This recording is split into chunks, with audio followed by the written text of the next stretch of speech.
سیاهچاله‌ها زمانی ستارگان عظیمی بودند که با تمام شدن انرژیشون منفجر شدن و به درون خود فرو ریختن. هر چیزی که به منطقه افق رویداد نزدیک بشه به داخل سیاهچاله جذب میشه و راه فراری نداره. حتی نور هم نمیتونه از اونها فرار کنه.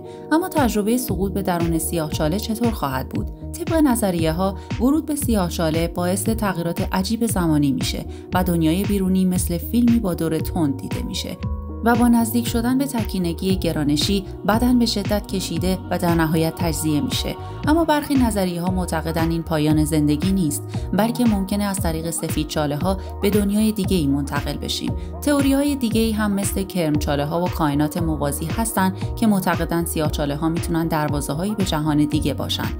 برای مشاهده جزئیات این سفر کیهانی هیجان انگیز حتما ویدئوی کامل رو در شبکه دانش مشاهده کنید.